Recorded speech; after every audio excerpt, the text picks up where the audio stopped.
The alien sky was burning, smoke filled the air, and the ground shook with every explosion. Elena ran through the broken streets. Holding her son close to her chest, Kale was breathing weakly, his small body burning with fever. He was too young to understand the war, too innocent to suffer like this. Elena had lost everything: her home, her people, her hope, but she couldn't lose him, not her son. Blaster fire echoed behind her, forcing her to hide in the shadows of a fallen tower. The city had once been beautiful, full of tall crystal buildings and glowing gardens. Now it was a battlefield between humans and alien factions. Elena's species, the Valeri, were caught in the middle, and her child was dying. She had heard rumors, strange ones, about a human outpost nearby. They said one human there wasn't like the others. They said he had saved an alien girl once. It was a slim chance, but Elena had no other choice. She reached the edge of the ruins and saw a tall wall of metal and light, the human base. She stepped into the open, slowly, holding Kale up in the air as a sign of peace. Instantly, alarms screamed and red dots appeared on her chest. Human soldiers stepped out with weapons raised, faces hard, fingers ready to shoot. But then one of them raised his hand and ordered the others to wait. A man stepped forward, taller than the rest, his face cold and unreadable. His name was Commander Mason. Elena fell to her knees. Trembling, "Please," she whispered, her voice cracking. "My son. He's dying." Mason looked at the boy, then at the mother. He didn't lower his weapon. Elena took a deep breath and spoke louder. "I offer you my soul," she said. "Take it, bind it, destroy it. I don't care. Just save him." The humans around Mason looked confused. Some laughed nervously, thinking she was mad. But Mason didn't laugh. He stepped closer, eyes narrowing. "What do you mean by your soul?" he asked. Elena lowered her head, her silver hair falling over her face. "In my people, our soul is real," she said. "It's not a story or a word. It's energy, spirit, memory, love, all together. We can give it away, but we lose everything. That makes us. Us." Mason didn't reply. He looked at the child again. Kale was barely breathing now, his skin pale, his tiny hand clutching at the air. "Why would you offer that to a human?" Mason asked, his voice softer now. Elena looked up, her eyes full of pain, but also full of strength. "Because I have nothing else left to give," she said. A long silence followed. The other soldiers waited for Mason to give the order. One of them whispered, "She's just another alien. Let her go." But Mason raised his hand to stop them. "Bring them in," he said at last. Elena's body collapsed as relief washed over her. Two medics rushed forward and took Kale from her arms, scanning him quickly. Mason watched as they carried the boy inside the base. Then he looked back at Elena. She tried to stand, but stumbled. Mason caught her arm, holding her steady. "You don't have to give me your soul," he said. "Not yet." Elena looked at him with confusion.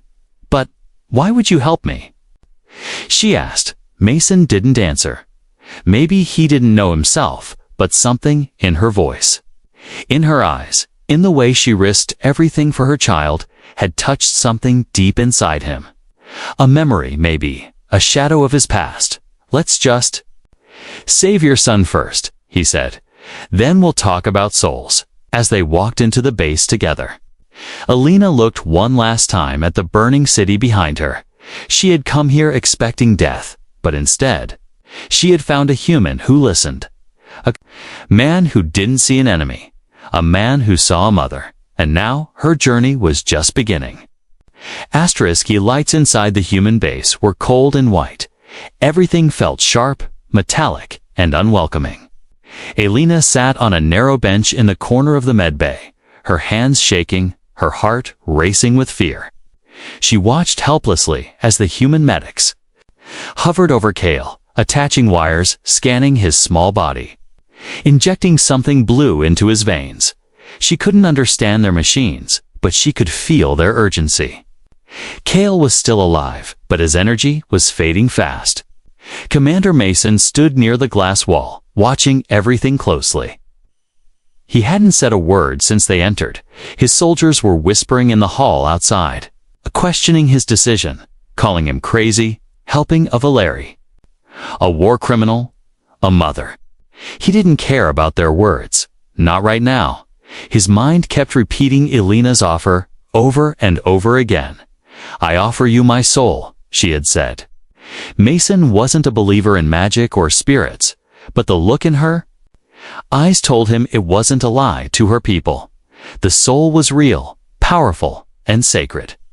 And she was ready to throw it away for her son. He had seen many things in this war, but nothing like that. Dr. Len, the base medic, walked out of the room. With a tired look on her face, Mason turned toward her. "Well?" he asked. Lynn shook her head slowly. "He's infected with something we've never seen before," she said. "It's not just a virus. It's biological and psychic. Probably a leftover weapon from the battlefield." Mason glanced at Elena. "Can you fix it?" he asked. Lynn hesitated. "There is one way," she said. "We need a compatible psychic donor, someone from his species, someone who can share soul energy." Elena stood up, already stepping forward. "I'll do it," she said, without hesitation. Lynn looked at Mason nervously. "There's a risk," she said. "The transfer could burn out her core. She might lose her identity, her emotions, even her memories." Elena nodded calmly. "I understand," she said. "I told you before. I'm ready." Mason clenched his fists. He felt something heavy in his chest. Something he hadn't felt in years. Anger, not at her, but at this cruel galaxy where a mother had to sacrifice her soul just to save her child. "There must be another way," he said. Lynn shook her head. "We don't have time," she said. "The child has maybe 2 hours left." Elena walked toward Mason slowly. Her voice was soft now, almost gentle. "I know you don't believe in souls," she said, "but in my world, it's the most precious thing we have. I'm not afraid of losing mine," she added. "I'm only afraid of losing him." Mason looked at her, really looked at her. She was no longer just an alien to him. She was a mother, broken but strong, scared but brave. He remembered his own mother, how she held him when he was sick, how she died protecting him during the early battles. He couldn't let Elena go through the same pain. "Wait," Mason said, turning to Lynn. "Is it possible to split the burden?" Lynn blinked. Confused. "What do you mean?" she asked. "I mean," Mason said slowly, "what if I shared the connection too?"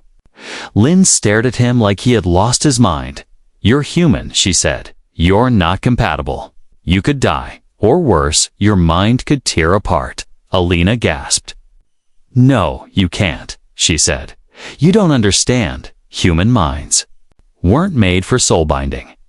Mason smiled, a small, tired smile. "Maybe," he said. "But I've seen enough pain, and I've taken enough lives. If I can save just one, maybe I can live with myself again." Elena stepped closer, her hand trembling as it touched his arm. "Why would you do this for us?" she whispered. He looked into her glowing eyes and said, "Because you offered your soul for someone else. Maybe it's time someone offered theirs for you." The silence in the room was heavy. Filled with emotion, Dr. Len finally nodded. "We can try," she said, "but it has to happen now." Kana and Mason were guided into the soul chamber, a small room filled with humming energy crystals. Kale was placed gently in the center, his body wrapped in soft light. Mason and Elena stood on either side, holding out their hands. The machine activated. Bright tendrils of light shot out, connecting their minds, their memories, their pain. Mason felt it all, her sorrow, her love, her desperation. Elena felt his regrets, his guilt, and a hidden kindness buried deep inside, and Cale. He began to glow, his chest rose steadily, his eyes fluttered open, and he smiled softly. The transfer worked, but when it was over, Elena collapsed to the floor. Unconscious, Mason fell to his knees. Shaking, the medics rushed in, shouting orders, but before he passed out, Mason looked at Cale one last time. The boy was breathing again, alive, and that was enough. The first thing Elena felt was warmth, not heat from fire, but the soft warmth of a child's hand in hers. She opened her eyes slowly and saw Cale sitting beside her bed, his bright eyes full of light again. "He was smiling, Mother," he whispered, pressing his small hand to her cheek. "You're awake." Tears filled Elena's eyes. She had feared she would never hear his voice again. She pulled him into her arms and held him tightly. Her heart beating fast with joy and relief. She looked. Around the room, it was quiet, dim, and peaceful. Mason sat across from them, his head leaned back, eyes closed. Breathing slowly like he hadn't slept in days, but his face looked different now. Softer, calmer. He had saved them, both of them. Elena tried to stand, but her legs felt weak. Cale helped her as best as he could. Though his little arms trembled, she reached out toward Mason and gently touched his shoulder. He opened his eyes at once, startled. Then he saw her standing and gave a tired smile. "You made it," he said softly. "You did too," she replied, voice shaky but full of emotion. "I thought I'd be empty," she added, "but I still feel something inside. It's faint, but it's there." Mason stood slowly, placing a hand on the wall to steady himself. "You didn't lose everything," he said. "The transfer didn't take your entire soul, just a part of it." Elena looked down at Cale, who now hummed softly and glowed faintly with silver light. "The rest of me?" she whispered. "It's in him now." Mason nodded. "Your bond saved him," he said, "but something else happened too." He pointed to Cale. "He's not just healed, he's different now." Dr. Lin entered the room. Holding a scanner and some papers, she looked at the trio and nodded with quiet respect. "We've run several tests," she said. "Cale's body has changed. His cells have become more stable, more advanced, and his psychic output is beyond anything we've seen." Elena frowned. "Is that bad?" she asked. Lynn shook her head. "No," she said. "It's not bad, just unexpected. Cale may be the first of his kind now, a bridge between species." Mason looked at Elena, then at Cale. "Do you remember anything from the transfer?" he asked the boy. Cale tilted his head, his voice quiet. "I saw stars," he said, "and fire, and your memories." He looked at Mason now. "You were alone," he said softly. "So lonely." Mason's face froze. Cale's eyes filled with sadness. "Not fear. You didn't want to fight," he said. "You just wanted peace." Elena stepped closer to Mason, her voice gentle. "He saw inside you, just like you saw inside me. There's no hiding from a soul connection," she added. Mason sighed and sat back down. "Maybe that's what I needed," he said. To be seen outside the med bay, tension was growing. News had spread that Mason had bonded with a Valeri and helped her son survive. Some soldiers called him a traitor, others said he was a hero. The base commander sent a message. Orders were unclear, and reinforcements were on their way inside.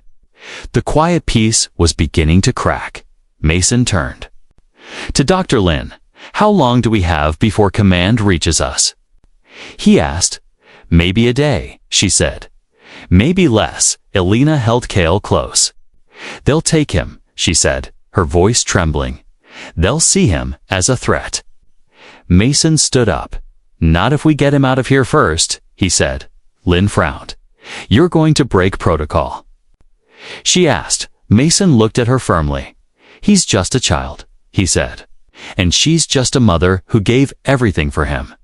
If that makes me a traitor." So be it. Lynn didn't argue. Instead, she handed Mason a small drive.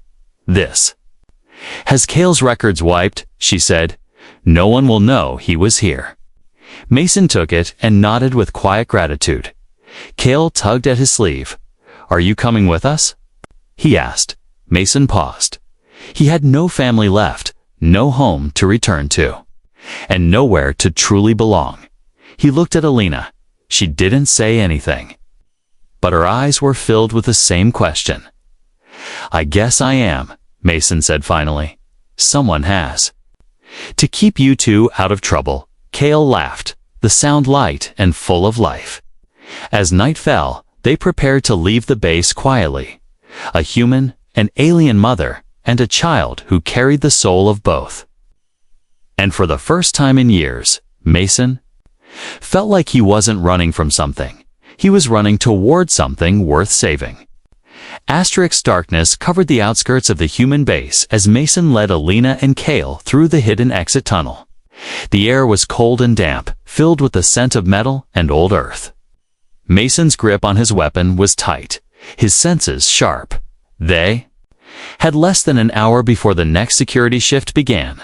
If they were caught now, there would be no mercy. Cale walked between them, holding Alina's hand. His small eyes wide and alert. He didn't speak. But there was something calm about him now, something stronger than before. His presence brought warmth, even in the cold silence of escape.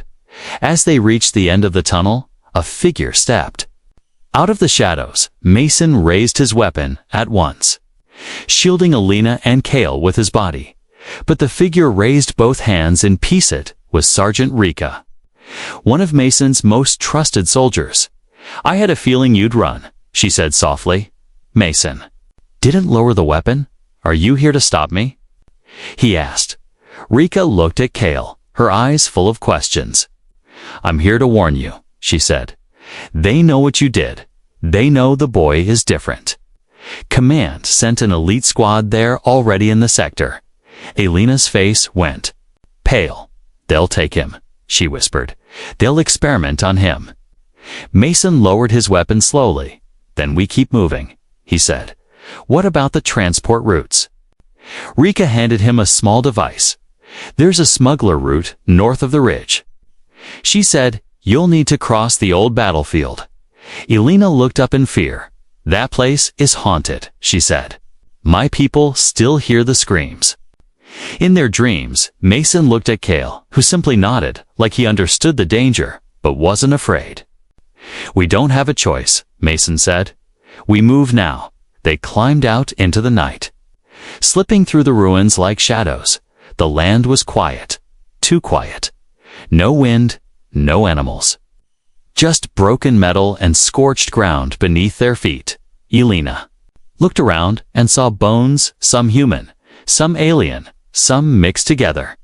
She whispered a prayer under her breath, a Valeri chant for peace. Cale held her hand tighter. Then suddenly, a loud crack split the silence. A flare burst into the sky, lighting up the darkness in red. We're spotted, Mason growled, pulling them behind a collapsed tank. Energy blasts rained down from the hills. Shouts echoed as armored troops approached fast from both sides. We're surrounded, Rika yelled, returning fire. Cale stood up suddenly, his eyes glowing silver. Stay down. Alina shouted, trying to pull him back, but the air around Cale shimmered. A wave of psychic energy exploded from him, pushing the attackers back like leaves in a storm. The soldiers stumbled, their weapons shaking in their hands, some falling too, their knees clutching their heads. Even Mason gasped as his ears rang with the strange pressure. Cale's voice echoed not through sound, but inside their minds. Stop, the voice said, calm and clear. We don't want to fight.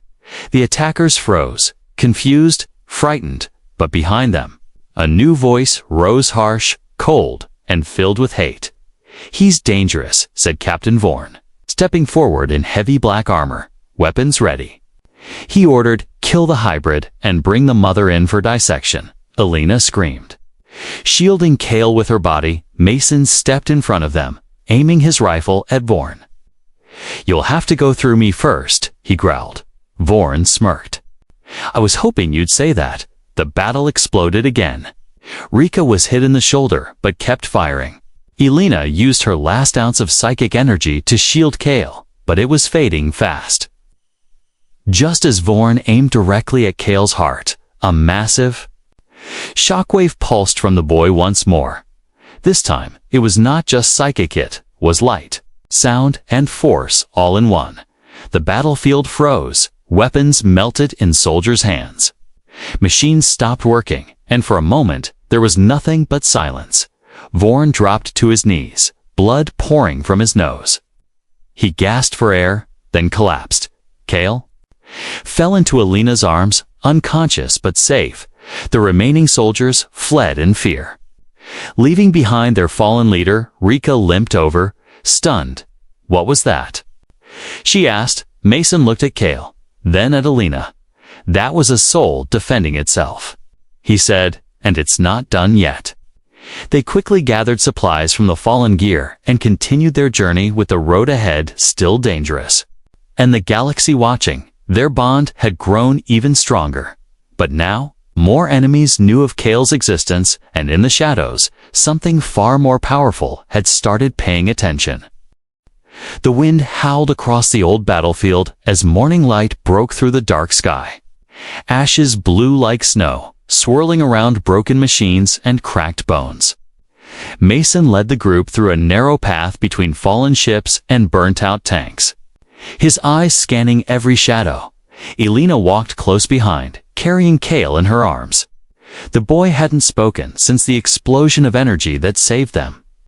His body was warm, his pulse steady, but he remained silent and still.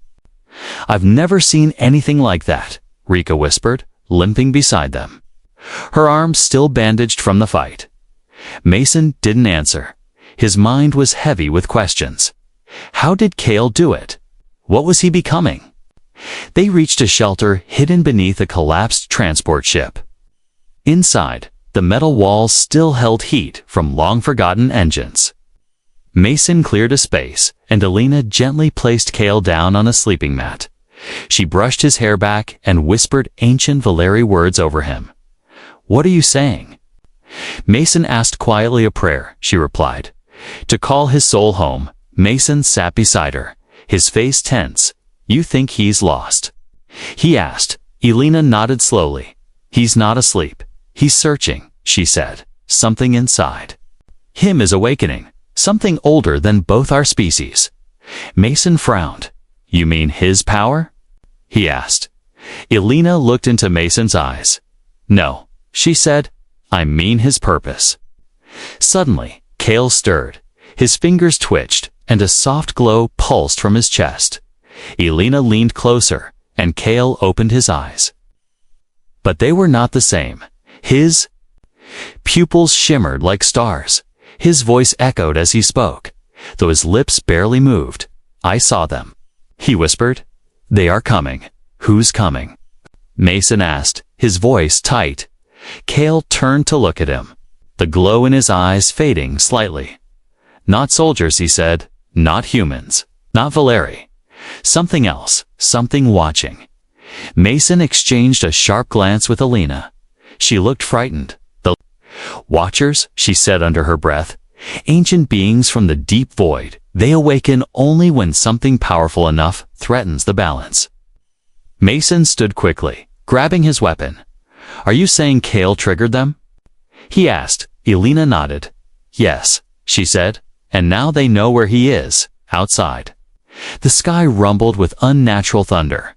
A strange ship passed overhead, sleek and dark, with no lights, no sound. Just a presence that made their skin crawl. "There." "Scanning," Rika said, peering through a crack in the ship wall.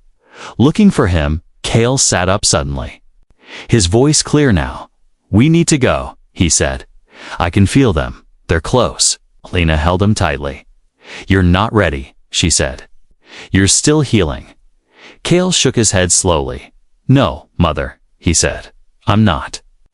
The same as before, something inside me woke up. He raised his hand, and a small orb of light floated above his palm. It pulsed gently, then spread outward, forming a protective field around the group. Mason stepped back, stunned. "You did that?" Without touching anything, he said. Kale looked at him. "It listens to me now." He said, "The energy, the soul light, I don't command it. I ask it." Rika stared at the shield in awe. "That's not just power." She whispered, "That's control." Ilana's eyes filled with tears, not of fear. "But pride, my son," she whispered. "You've become something more." Kale turned to Mason. "There's a city in the north," he said, "beyond the ruins, hidden deep in the cliffs. I saw it in the vision. They can help us," he added. "They know what I am." Mason frowned. "How do you know that?" he asked. Kale touched his chest where the soul transfer had happened. "Because you saw it too." He said, "When we were connected, you dreamed of that place, didn't you?" Mason froze. He had dreamed of that city many times in the past, before the war. He always thought it was just a dream, but Kale had seen it too. "It's real," Mason said softly, "and it might be our only hope." They packed their gear quickly. Rika overrode an old transport systems, and within minutes, they were moving again across broken highways and glassed lands scorched by old bombs. Kale sat between Alina and Mason, quiet but awake, the soft glow around him growing stronger with every mile. Alina placed her hand on Mason's arm. "Thank you," she said gently, "for staying with us." Mason looked at her with calm eyes. "I said I would," he replied, "and now I know why." Kale turned to them, his voice steady. "When we reach the city," he said, "everything will change, and—" Far above the clouds, unseen by any eyes, the watchers moved through the stars, waiting, watching, and preparing to decide the fate of a child with the power of two souls. The old transport rumbled through narrow mountain paths, shaking with every sharp turn and bump. Snow fell from the sky, soft and quiet, covering the broken land in a peaceful, white blanket, but peace was far from their minds. Inside the vehicle, Alina sat close to Kale, wrapping a warm cloth around his shoulders. The boy had not spoken since sunrise, his glow now dim, his breaths slower than before. Mason watched him with concern, his hand resting on the weapon beside him. "He's burning too fast," Alina said softly. "The soul inside him is growing, but his body is still too small to hold it." Mason looked out the frosted window and saw jagged peaks rising in the distance. "The city," he said, pointing ahead. "We're almost there. The hidden city of Sorrento stood carved into the cliffs, its silver towers rising like crystal teeth from stone. It was a place lost to time, a neutral zone where ancient knowledge was guarded by monks and scholars from many species. It was the only place left that might understand what Kale was becoming. The transport slowed as it reached the entrance gate, guarded by beings in long McHugh and long robes and glowing armor. They did not carry weapons, but their eyes were sharp and old, like they had seen 1,000 lifetimes pass by. One of them stepped forward and placed a hand on the vehicle. Kale stirred suddenly, opening his eyes. "He's calling me," Kale whispered. "The keeper of light." The gate opened without a word and the transport rolled into the glowing city. Mason helped Alina carry Kale through the winding paths and glowing halls of Sorrento. At the center of the city, they reached the Hall of Echoes, a place where soul energy could be read and understood. Inside, a tall being awaited them, his body made of flowing light and dark robes, his face hidden by a silver mask. "I am Varen," he said, "keeper of light and guardian of the soul path." He looked down at Kale, then at Alina and Mason. "He carries more than power," Varen said. "He carries a promise made by two hearts." Mason stepped forward. "We came here to help him," he said. "He's changing, faster than we can understand." Varen nodded. the soul transfer between. You three has created a bond no science can explain, he said, but power has a price. Elena tightened her grip on Kale. What kind of price? She asked. Varen raised one glowing hand, and the room darkened in the air. Visions appeared. Kale as a young man, standing alone, powerful, feared, worshipped. In another vision, Kale lay still. His body shattered from the weight of his power. Then, a third vision, Kale, walking with both Mason and Elena, not as a weapon, but as a bridge between worlds. That future, Varen said, pointing to the third image, can only happen if a sacrifice is made. Mason stepped forward without hesitation. What kind of sacrifice? He asked. Varen turned toward him. The boy needs balance, he said. Your soul connection with him must be made permanent. Mason frowned. What does that mean? He asked. It means, Varen said calmly, you will become part of him forever. Your emotions, memories, and even your life force will feed his stability. You will live, but you will never be whole again. Elena gasped. That's too much, she whispered. You've already done so much. Mason looked at her, then down at Kale. The boy looked up, eyes full of pain and light. I don't want you to suffer for me, Kale whispered. Mason knelt beside him, placing a hand on his shoulder. I made a promise, he said, that I'd protect you, no matter what. And if giving a part of me means you can grow up with peace, then it's a price I'll pay. Elena turned her face away, tears falling silently. Varen stepped forward and placed his hands on Mason's and Kale's heads. Light filled the hall, warm and pure, wrapping around them like a gentle storm.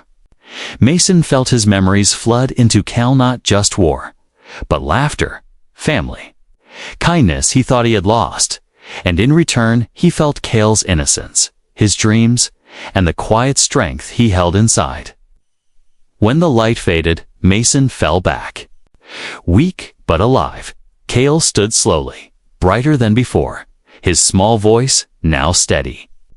I'm not afraid anymore, he said, because you're part of me now. Elena ran to him, hugging him tightly, her tears soaking into his clothes. Varen nodded slowly. The price has been paid, he said. Now comes the true test. Outside, the skies turned black as something massive moved through the clouds. The Watchers had arrived, and the final chapter of their journey was about to begin. The sky above Saranta turned dark as the Watchers arrived. Massive shapes floated through the clouds, silent and unseen by most eyes, yet felt in every heart. Even the strong walls of the ancient city trembled under their presence. Kale stood at the highest tower, his body glowing with steady light, his hair moving with the wind, though the air was still. Elena and Mason stood beside him, watching, waiting, unsure what would happen next. Inside Kale, two souls pulsed as one, his mother's gentle strength and Mason's quiet courage. The Watchers didn't speak with words, they spoke through emotion, through presence, through silence that pressed into the bones. Kale stepped forward, standing alone at the edge of the tower. He closed his eyes, reached out with his spirit, and whispered, not with sound, but with his soul, I am not your enemy. He said, I am not a weapon. I am not a threat. I am a bridge. For a moment, everything stopped. The city below froze in time. Birds hung midair. Wind stopped blowing. Then the sky split with a flash of light, and a figure descended slowly, shaped like no creature known. A being of pure energy and wisdom, its form shifting with every blink. It hovered before Kale, quiet and massive. Elena clutched Mason's arm tightly. Afraid to breathe, Kale stood tall, fearless. The Watcher examined him without speaking, but Kale's voice rang out again. You came to destroy what you feared, he said, but fear comes from not understanding. I carry two souls, he continued, one born of stars, one born of earth, and both only wish for peace. The watcher pulsed, its light flickering. Faster, then something impossible happened. Bowed, the sky cleared. The black clouds vanished, and the heavy pressure disappeared from the land. The watchers turned silently, floating back into the stars without a single word or weapon. The threat was gone. Mason let out a breath he didn't know he was holding. Elena fell to her knees, tears of relief pouring from her eyes. Cale turned and smiled at them both, a soft, glowing smile filled with calm. They listened, he said. They chose peace. The people of Sorrento came out of hiding, their faces filled with awe and joy. The city bells rang, a sound that hadn't been heard in 100 years. The child who was once dying, once hunted, had now become the voice of peace between galaxies. But the story didn't end there. Weeks passed. Cale's strength grew every day. Not just his powers, but his heart. He played in the gardens, learned from the monks, and laughed more than he cried. He was still a child, but now a symbol of hope. Elena stayed close, always watching, always guiding. Her soul forever connected. To his, she had lost much, but she had gained something more powerful than her own life. Mason walked the city as a quiet protector, never claiming titles or glory. He trained with the guards, taught children stories of Earth, and smiled more than he used to. But at night, when the stars shone bright, he would sit with Cale and speak. Of promises, of war, of healing. One night, as they watched the stars, Cale asked softly, "Will there be more people like me?"